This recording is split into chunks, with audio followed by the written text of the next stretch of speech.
As you know very well, on the 28th of February, I briefed you here about what happened on the 27th, about the letter of the first Vice President, which was sent to the office of the President, and it went to the social media before time. That I had briefed you on all that happened. And based on that letter, the President, and as I told you earlier, that meeting will still hold. The meeting was called by His Excellency the President on the 3rd of March. That was the day for yesterday. It was called the day for yesterday on the 3rd of March. And the meeting was attended by the President, the first Vice President, and Vice President Josephine, and Vice President Bolmel, first Vice President Bolmel, and the Security Advisor, plus members or representatives of the political parties signatory to the agreement. It was also attended by the civil society. You must have seen Edmond Yakani talking. In that meeting, we deliberated on the security situation and on the political situation. And specifically, this time the talk was about the situation in Nasir and Ulang counties. You know very well, Ulang and Nasir counties are in Upper Nile states. They are in the eastern part of Upper Nile state. And as a result, we had a series of discussions.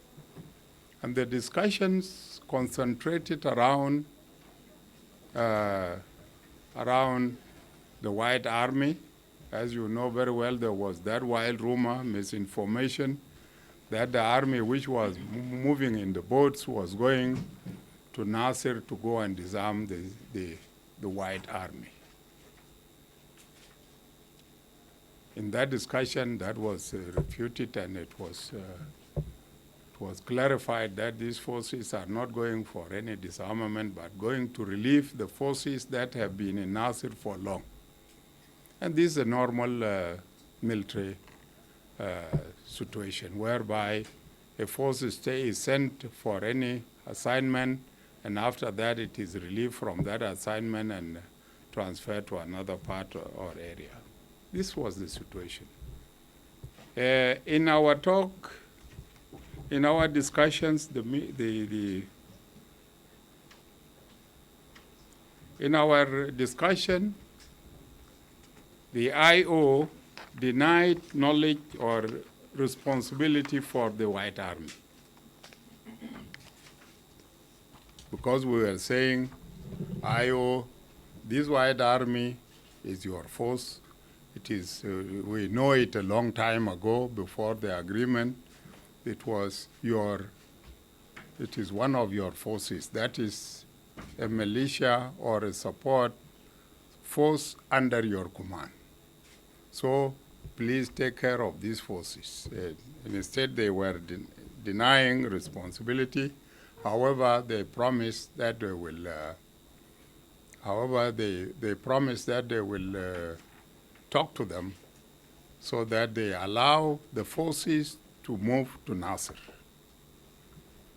These forces, this agreement was reached, and as you must have seen in the social media, on the 3rd, when we talked, myself, Potkang and Yakani, we talked about the resolutions of that meeting.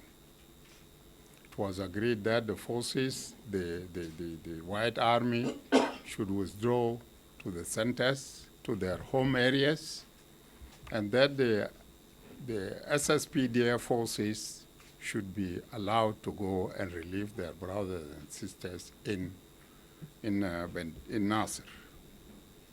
Now, after that meeting, the opposite happened. The opposite happened.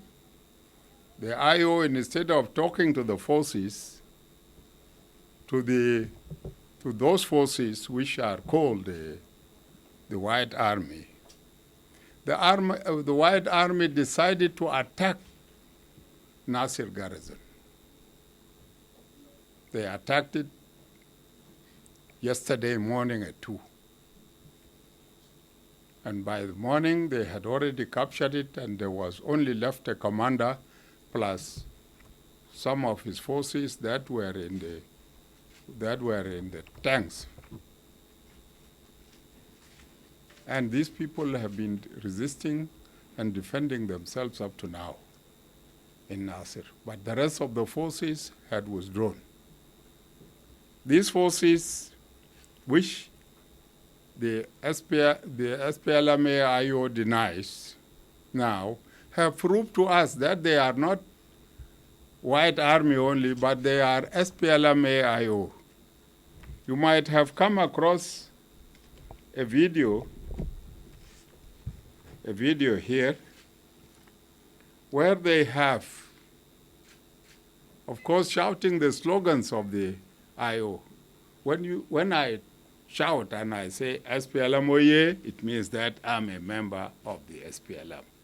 And when I shout IO, Viva, Viva, Viva, it means that what? I'm a member of the IO. These are known facts. And for that matter, there is a video here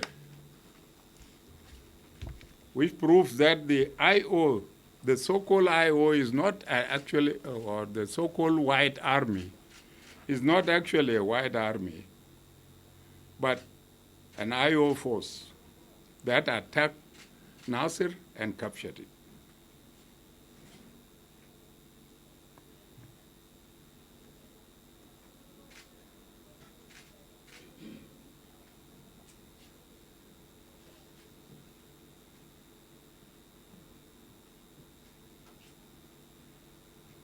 I don't know, some of you do not know Nuer, but those of you who know it will hear it.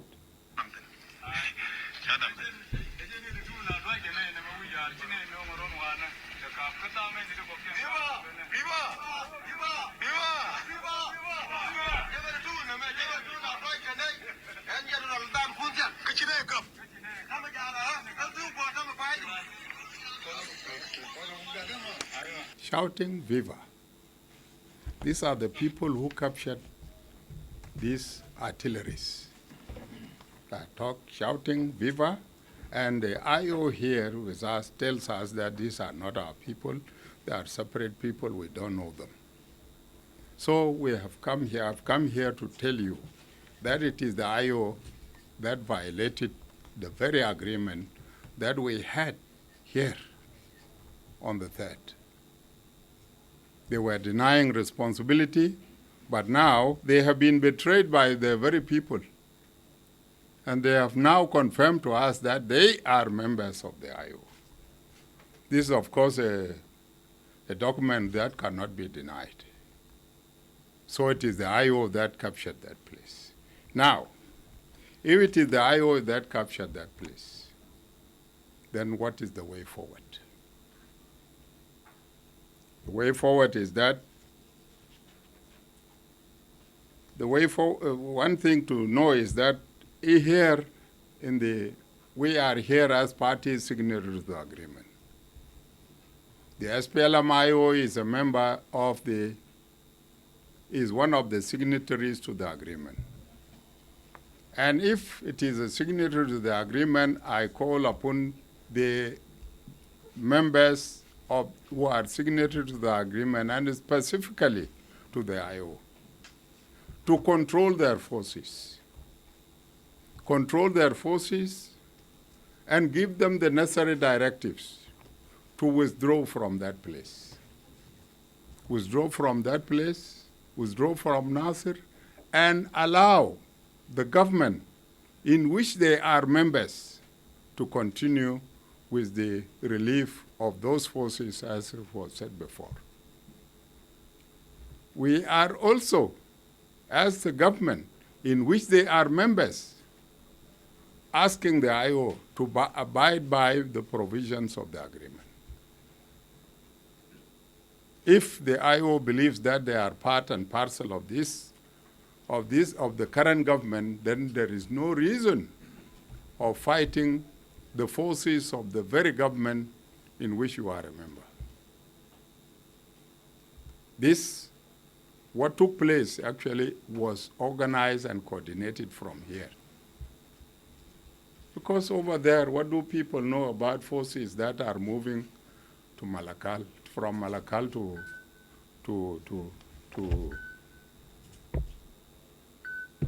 how do people know that these forces are moving from Malakal anywhere else?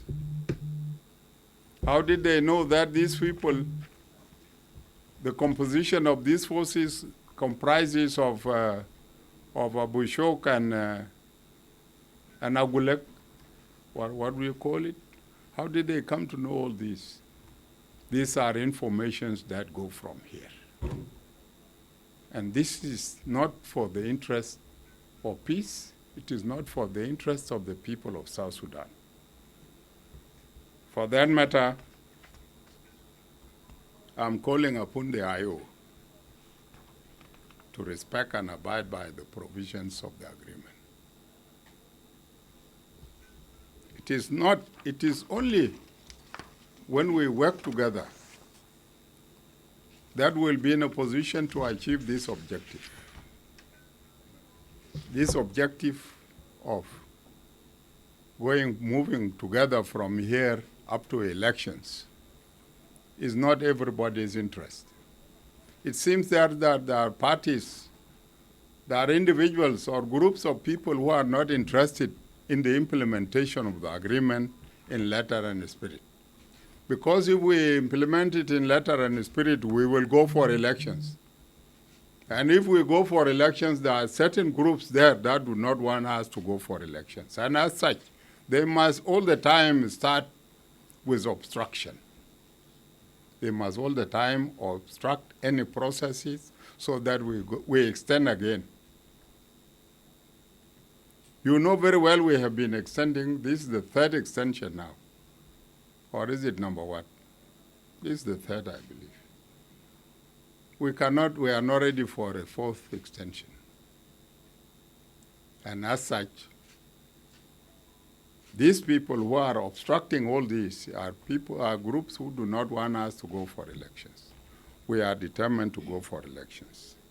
So my message to the public through you is this, that the government is still in full control. The government is in full control of the situation, and we are in the process of addressing the situation in Nasir. Number two, my advice to the public is that they should not listen and be agitated by this negative propaganda, which is going on in the social media. This negative propaganda, where everybody sits in his own room and he sends out very wild rumors. And people come and read them and say, this is very dangerous. These are individuals who are acting in that way. Don't be agitated. Don't listen to these wild rumors which are being spread in the social media. Avoid them. And ultimately, at the end of the day, when they don't find any support or any sympathy, they will definitely stop from doing all that they are doing. My third point is to the users of the social media. I'm warning everybody, any user of the social media, to refrain from this negative use of the social media. Hate speech, you know very well, is not wanted. We don't want all these negative approaches. What we want is peace. We are supposed to use our social media for peace and harmony. for peace and peaceful coexistence, not to agitate war and encourage lawlessness and disorder. So the social media houses are advised to abide by the law and respect the use of the social media responsibly. Otherwise, at the end of the day, you will find yourself in conflict with the law. But then matter go turn it a gulena, walai se janunile, wadonifi makamale. Because this time we will take people to the court. There will be no mileage again, because we have been talking for long and we have been warning people against the abuse of the media, of the social media. So this time, if you happen to be in conflict with the law, be ready to face it. This is my warning to everybody who is a user of the social media. In addition to that, the Artigono calls upon the partner member of the partner member of the Artigono, who is the SPLM-AIO, to control and restrain its forces and respect and abide by the resolutions of the 3rd of March 2025. Resolutions bitawalumbarede, which was agreed yesterday. Yesterday we talked to the media and it was just thrown away the same day. There is need to respect it and abide by it. Not that only. But what had happened actually is that the IO, the leadership of the IO here, had contacted the commander of the SSPDF, who is still in the garrison. They contacted him to surrender to the IO forces. Contacted him. Commander of the SSPDF was contacted. For your own safety and life, you surrender yourself to the SPLM-AIO. And as you have known here, the SPLM-AIO is whom? It is the White Army. The commander refused and rejected the offer. He is still resisting and is still continuing in his base. Efforts are underway to rescue him. Anyway, we are making efforts to address that situation. That is the situation in which we are. So we call upon the IO member, IO, to control and restrain its forces so that they respect the provisions of the agreement. The Artigono head, which is headed by His Excellency President Salva Kiir Mayardit, is committed to peace and implementation of the agreement in letter and spirit. Any attempts by any party to derail the implementation of the agreement will not be tolerated. We'll make sure that the agreement is implemented in letter and spirit so that we go for elections. This is what we are saying, and the government is committed to that, and we make sure that the agreement is implemented in letter and spirit. And this despite the hurdles and the obstructions being made. And as such, we follow what the president announced to us earlier. He said, I will never take you back to war. In short, he said, no going back to war. And I'm here to announce it, to repeat it again, that we are not going back to war, but we make sure that the agreement is implemented in letter and spirit to the end. Thank you very much.